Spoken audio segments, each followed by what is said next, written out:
Sujeito inexistente ou simplesmente oração sem sujeito. Oração sem sujeito é aquela que expressa um fato que não é atribuído a nenhum ser. Esse tipo de oração só possui o predicado e o verbo é impessoal. O que são verbos impessoais? São os verbos das orações sem sujeito. Eles são usados na terceira pessoa do singular. Vamos aos casos em que ocorre oração sem sujeito.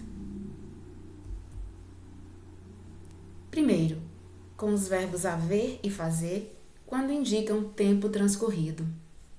Vamos aos exemplos. Faz 2 meses que ele se foi. Temos um período composto formado de 2 orações. Faz 2 meses e a segunda, que ele se foi. Na primeira oração, temos um exemplo de uma oração sem sujeito, ou um sujeito inexistente, porque nós temos o verbo fazer com indicação de tempo passado.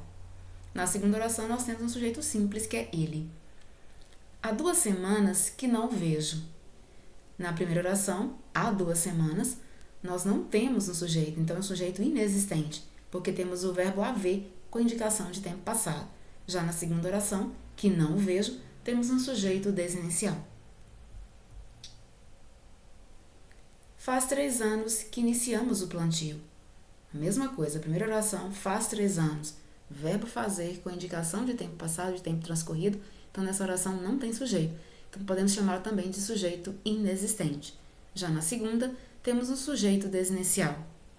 Havia semanas que pesquisávamos sobre esse assunto. Então, havia semanas, e a primeira oração, temos o verbo haver com indicação de passado, então não temos sujeito também. Segundo caso, com o verbo haver no sentido de existir ou acontecer. Então, haver igual a existir ou acontecer é sempre impessoal. Houve poucas reprovações no curso de inglês. Então, houve poucas reprovações. Nós temos aí houve com indicação do significado de existir. Então, existiram poucas reprovações. Então, nesse caso, nós não temos sujeito. A gente demais por aqui. Também não temos o sujeito aí, porque o verbo haver com o sentido de existir. Antigamente, havia uma praça aqui. Outro exemplo aí com o verbo haver com o sentido de existir. Houve um comício e toda a escola compareceu. Aconteceu um comício e toda a escola aconteceu. Então, o verbo haver com o sentido de existir e acontecer, nós não temos sujeito. É oração sem sujeito ou sujeito inexistente. Terceiro caso. Com os verbos ser, estar e fazer, quando indicam tempo, indicam temperatura, indicam clima. Era uma manhã maravilhosa. É cedo ainda. Está muito quente.